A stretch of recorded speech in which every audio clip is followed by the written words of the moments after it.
No, no, no, no, no!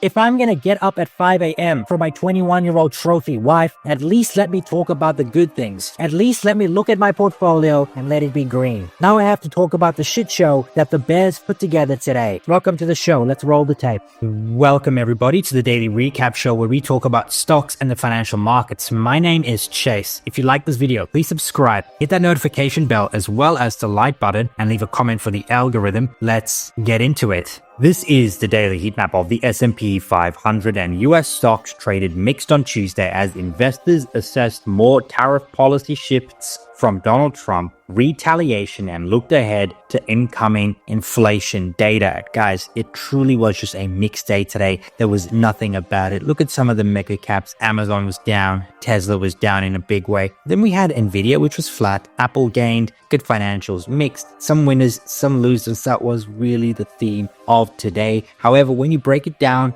more locally, you can actually see that the SPY was kind of flat. And yeah, some of the losers here, XLY on the back of Tesla down 7%, XLV, XLI, XLU. So we had cyclicals, defensives, growth losing out here today. But we also had some winners, cyclicals, growth, defensive as well, taking the cake. And that's why we had a very mixed day of trade. The market simply just digesting Donald Trump's tariff policy as well as Jerome Powell's testimony. However, if we do try and discern some trends with today's trade, you can definitely see energy and materials at the top here. And again, that has to go with some of the tariff concern. Commodities are an inflation hedge. Tariffs are inflationary. And that's why we also saw like staples at the top, a defensive position here in the market. So the market getting a little bit defensive with regards to tariffs and the overall situation. However, we definitely did see stuff like financials, XLC, XLK. They did gains. It wasn't this outward defensive and inflationary trade that we saw today. And in fact, this breaks it down far more better. We saw value right here outperform the growth component of the market. Large cap growth, mid cap growth, small cap growth were all down, with small caps really taking it on the chin today. And we saw value actually gain in light of everything. And then we had very mixed price action here in the blend or core segment of the market, with the best value component being a large cap value up 0.67%. And that's because in this large cap value component, you have stuff like XLB materials, energy, and staples. So the top three sectors were here in this value component. So we really did see a value rotation out of growth into value across all of the sizes, but particularly in large size today. That was abundantly evident. And it really stemmed from two major things. The first was Donald Trump's tariffs. He announced 25% tariffs on foreign steel and aluminium,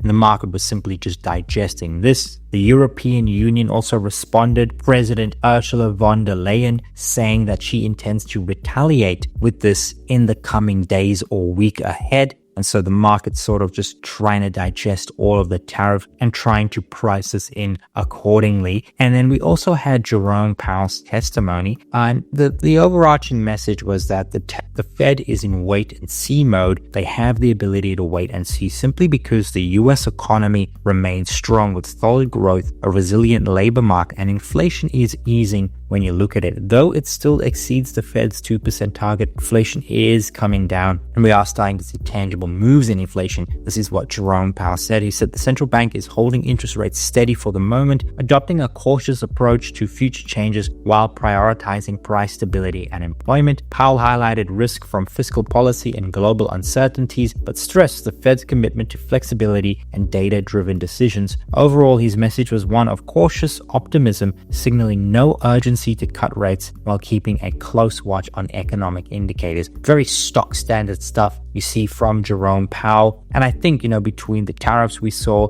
and, the testimony we got from Jerome Powell coupled with just market dynamics, that's why we got price action we really did today. Now, we did also have earnings movers. Coca-Cola was up 4% and they just had generally great earnings, still being able to have pricing power, and they're really able to balance pricing pricing as well as volume. Between the two, the market really liking what they're seeing. That's why you saw a 4.2% gain into Coca-Cola, really helping the staple space today. Now, Shopify reported earnings, very, very mixed earnings. And you could see that the market sold Shopify off significantly on their earnings. However, we saw a bit of a bounce back. So very mixed price action. And I think you're probably going to see this in the stock over the next couple of weeks. We're going to see highs, you're going to see lows. But if I'm not mistaken, they beat on top line, beat on bottom line, but some of their metrics didn't quite come in as the street expected. Nonetheless, I still thought the results were pretty good in my opinion. And then another big market mover was Tesla. They were down 6% today, and that's because Chinese automaker BYD inked a deal with DeepSeek, the China-based generative AI company, to co-develop new autonomous technology, and Tesla taking a dive as a result. I think Tesla is now down like 30% off its inauguration high, or its January high, or just before the inauguration. So a pretty huge move we saw here in Tesla from the highs. But after the stock runs up 250%, you are going to get a period of consolidation. And I still see many bulls on the street calling for a $400 price target. We'll see if that comes to fruition. Nonetheless, out of everything we saw today, we only saw 2,800 advances, 3,500 decliners. So a little bit more decliners than advances. And we did actually see outflows, generally speaking. We did see outflows here in the NASDAQ 100 as well as the New York Stock Exchange, with the S&P 500 kind of like trading flat here today. The S&P 500 was up, the S&P 500 was down. Such goes the market. And then looking at market momentum, not much has changed from yesterday. We continue to see very mixed price action here in the shorter term and medium term averages, and the longer term averages telling us to buy any dips and just sit through the volatility we get in these very, very crazy times we have right now. Now let's dive into the chart, guys. Like today's price action, you can see very, very mixed. Some winners, I guess, some losers, but the S&P 500 kind of flat. Do be aware that the market is actually still open. I'm recording this while the market is open, but the S&P 500 kind of flat. The NASDAQ 100 down ever so slightly. And again, this is coming off a very positive day yesterday we had in the market, so we are seeing a little bit of digestion, except in the IWM. The IWM is actually lower today than what it was at its open yesterday, so down on the week for the IWM. However, in profitable small caps, it's not quite the same. The S&P 600 only down 0.09%, mid caps down 0.41%, but really the RSP, the broad market, outperforming all of these other equity indices along with the S&P 500. So sort of the S&P 500 as a whole outperforming the market as such. Now, with regards to all of the tariff policy we saw, as well as Jerome Powell's testimony, we actually did see yields rise across the board. The VIX did tick up ever so slightly, but inconsequential. The yield did rise. The dollar did fall as well. That's very, very interesting trade. Normally, we've seen yields rise, dollar rise, yields fall, dollar fall. Yeah, the correlation is sort of diverging today. That's a good thing. And then as a result, bonds continue to fall. My goodness, look at TLT. Right, had a pretty big run here as yields eased, but it's sort of just digesting, but still well below that $90 level. It really did reject right here at the $90 level. It was the same level we used as support right here, and then support turned into resistance. So look, for those of you that are long TLT, what you really want to see is a break above the $90 level and then go from there, and then you can target stuff like the $95 area. But as long as you put in a higher low here for TLT, it does look like TLT is probably going to go higher, and that's probably very good for the overall yield market. Yields from particularly the 10-year and 30-year yield, longer dated yields, but for just yields as a whole. Gold was down 0.37% today, and although there was quite a bit of tariff news, I think what we're seeing is just a little bit of digestion. I think that's really all today was. We sort of, this market's looking for a reason to sell, looking for a reason to take profits after yesterday's moves, and also the lows we got on Friday. If you mark the lows on Friday in equities and the highs today and yesterday, the market's sort of just digesting, taking some profits. It's completely normal, completely healthy market momentum, completely healthy price action, and nothing here to me, I mean, apart from the IWM, which again, is higher beta, it is more volatile. Nothing here is screaming that we're going to fall apart this week. And we are actually positive on the week for the S&P 500. If you actually just pull up the weekly chart, I know the week's not over, but we're up 0.96% for the week. That's 1% up for the week. And today's only Tuesday, nearing the end of Tuesday. And that's pretty positive momentum. You can see here that we are in positive gamma, and we're generally doing what we do in positive gamma. And that's, you see, very healthy price action. In positive gamma, we buy dips, sell rips, and then we aim for the top end of the range. That's the 6100 area. However, I think in the next move up, we really need to go ahead and break the 6100 area and go from there. If we don't, this is going to be looking like a strong resistance zone, and then we'll probably range trade in between this area. And I think that's probably what we're going to do in the month of February. So you really want to buy the gamma, flip, right, sell the core resistance, or if we do get into negative gamma, you want to buy the put support, aiming for the core resistance. That's what you really want to do in this month of February. February as a whole, seasonality, we generally just trade flat, with the back half of February being kind of negative and the early part of February being quite positive. Net, you get a 0% return. And that's actually kind of what we've seen, but there has been some other issues with tariffs and deep sea that has caused quite a lot of volatility. Now the Nasdaq 100, similar situation, right? We're at the top end of the range. We can eke out a little bit more gains, but really I'm only a buyer here at the gamma flip, looking to get to this range unless we go ahead and actually break above this, and then we would target some of these highs. But in the here and now, it does look like this 22,000 level coincides with the 6,100 area in the S&P 500. Those two areas are very strong areas of resistance. Now, looking at the RTY, we're back end at the bottom end of the range. So if you are looking for a play, maybe a run up into the end of the week, this is where you would get long, have a bit of capital ready if we do get to this put support, maybe on the inflation data tomorrow. If the data doesn't come quite what we expect, then you would have some capital ready to deploy right here. It does look like this is the area to buy for us to go ahead and target the top end of the range, and even a break of this level, the 23-25 level, for us to go ahead and reach new all-time highs in the Russell 2000. However, inflation data is going to determine everything tomorrow, right? So I mean, if we get cool data, that's going to buoy stocks and be really positive for stocks. But if we get hotter than expected data, that's not going to be good, and then you'll actually see a lot of these markets slip through some of their key levels. And I think it's also what the market's looking at, just taking a bit of profit, digesting some of the gains. And again, I just think what we're seeing right now is healthy price action into tomorrow's key inflation data, both CPI and then PPI on Thursday. Nonetheless, there isn't really much to say here right now, guys.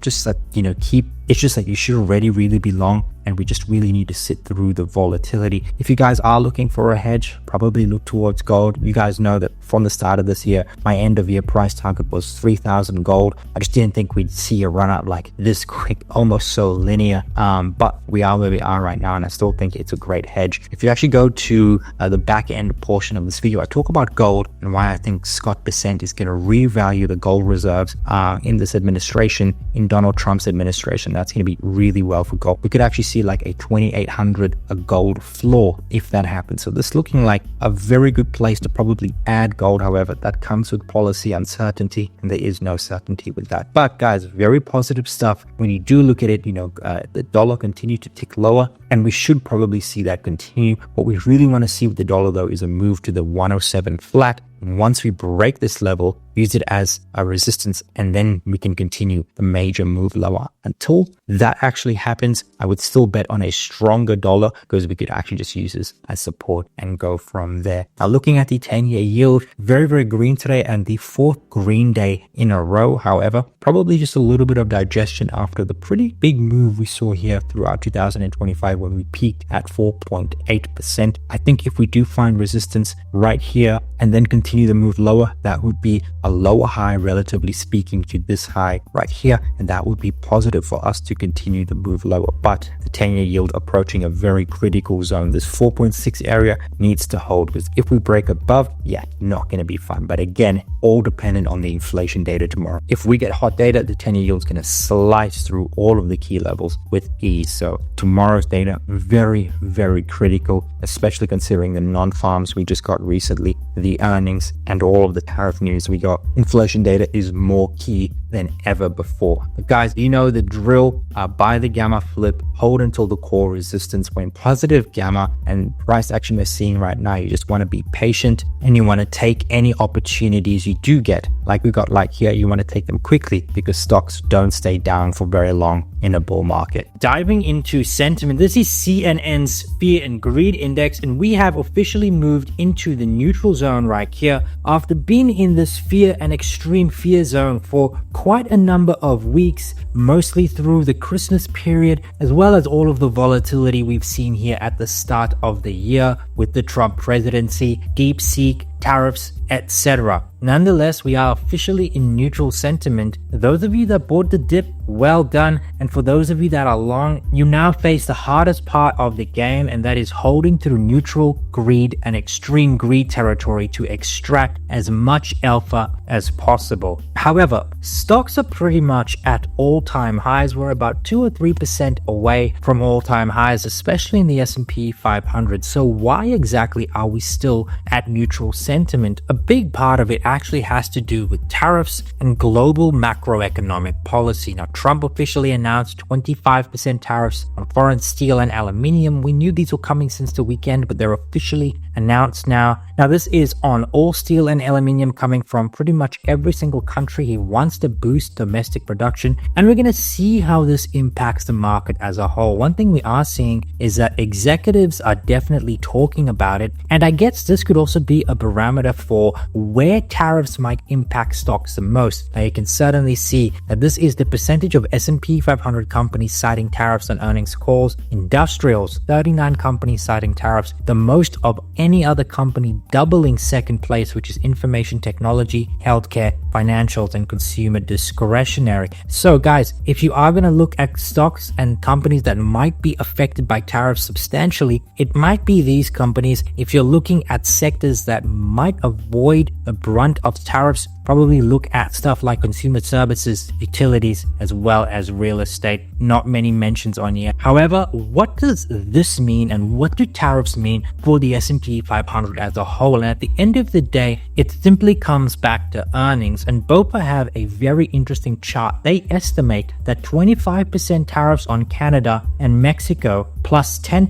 incremental tariffs on China translates to a 2% hit to EPS. However, if it escalates into bilateral tariffs and a trade war, BOFA estimate that we could actually see 7 to 9.5% incremental hit to EPS in the S&P 500, and that would be brutal. Stocks would come down in a very, very big way, and that would certainly hurt market momentum, confidence, and sentiment. And a situation like that wouldn't even be a buy the dip opportunity, because at that point earnings visibility becomes very, very foggy. Right now we actually do have very visible earnings. We do know that earnings are looking largely robust and actually tracking well ahead of consensus estimates. If you look at the 2025 earnings revisions versus what we normally do, earnings estimates typically undergo downward revisions into the year as that earnings season or quarter approaches. However, right now they are doing that at a far less negative rate than the median or average periods. And this is why I say we have great earnings visibility. Now, tariffs could take that away. However, in the year and now, earnings and earnings revisions are tracking well above the average and median and looking very, very robust. And that is supportive for equities as a whole. Now, the big story here for Q4 earnings season isn't the percentage of corporations beating estimates, guys, but by how much they're beating. In fact, the beat rate is nearly 2 times the average beat rate since 2007, and 2025 estimates may not fully reflect the EPS and margin momentum we see in the market, and this may actually support markets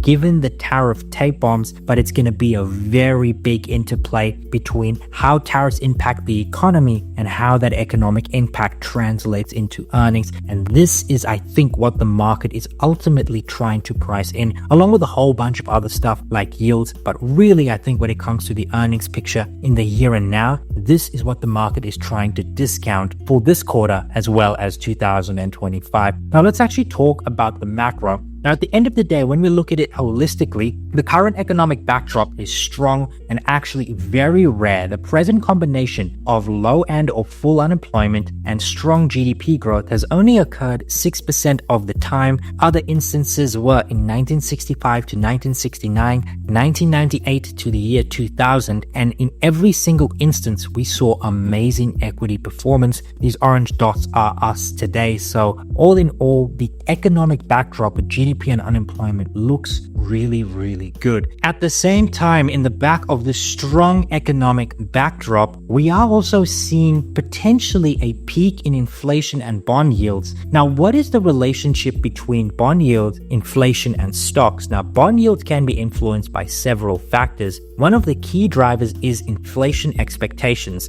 This is how it plays out. When bond yields are low, stocks can become more attractive. If bond yields are low, investors look for better returns in stocks since bonds aren't paying much interest. This is why a decline in bond yields can be bullish for stocks. It pushes money into equities, but if inflation drops too rapidly, it can lead to deflationary risk. When bond yields are high, stocks can still be attractive if the economy is strong, like we're seeing right now. However, if bond yields are rising because the economy is booming, investors might still prefer stocks because companies are growing earnings. For example, a strong economy equals higher corporate profits, which equals higher stock prices. But if bond yields rise due to inflation fears, bad for stock because the Fed may hike rates. So where are we right now? At the moment, it looks like inflation has peaked in this local time frame according to Trueflation's real-time data. If yields start falling, this could be a tailwind for stocks, Bitcoin,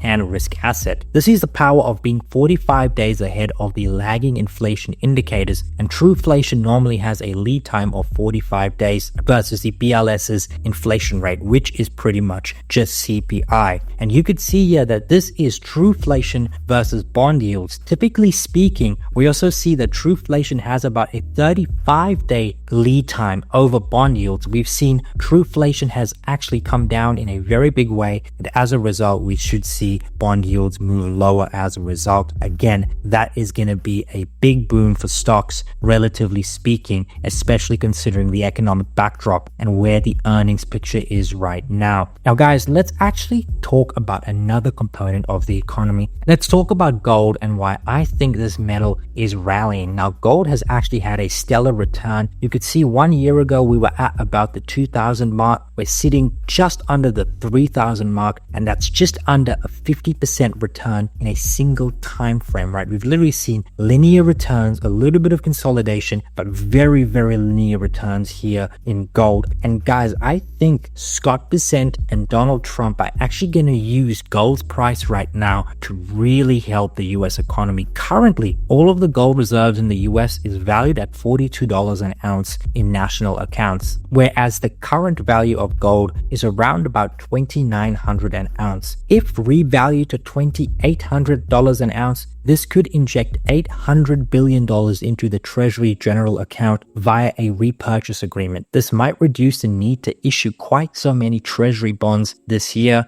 And Bessent did both pledge to monetize the asset side of the US balance sheet as well as the debt side. In other words, he's going to focus on assets the US has as much as liabilities. Remarking gold to current market value would mechanically deleverage the US balance sheet. And with the current fiscal and monetary situation of the US, that would be much needed for the overall debt situation. And guys, if we're looking down the track into 2026, 2028, if Scott Bessent can pull this off, revalue gold, maybe they can get Fannie Mae, Freddie Mac off the US balance sheet. That's going to be another $6 trillion that they don't need to back. That'll come off the overall debt that the US owes. If that is the case, right, you could see a situation where the US debt over the next couple of years goes from $36 trillion to possibly $32 trillion, assuming some of the Doge implementations do come to par and we don't actually see another $2 trillion or $1.8, $1.9 trillion in deficit spending. falling. This would be huge in the context of GDP growing as well. Now, I don't know if that's going to come to part. That's just me being hopeful, but the US definitely has levers to pull despite the fiscal situation they're currently in. Now, looking at earnings for the rest of the week, guys, we had a pretty big day here today, probably the biggest day of the week so far. Tomorrow, we still kick it off Vertiv Holdings, CVS Health, Barrick, Generic, Biogen, Kraft Heinz is reporting. That's all before the open. Then Reddit, AppLovin, Robinhood, Dutch Bros, Apple Mabe, Kinross, and the Trade Desk, Cisco, MGM Resorts, all reporting after the close. So higher beta names reporting this week, but do expect volatility in those sectors. And then tomorrow is the biggest day with regards to data for this week. We have CPI data tomorrow, guys. Now, core CPI month over month, year over year is to come in at 0.3 and 3.1%. And then the headline figures at 0.3 and 2.9%. We also have Fed Jerome Powell's testimony, I believe, in front of Congress. So there's that. And this right here can definitely move the market and probably will move the market to the upside or the downside. But if you've made it up until here, thank you so much for watching. If you like this video, please subscribe, hit the notification bell, as well as the like button, and leave a comment for the algorithm. Cheers.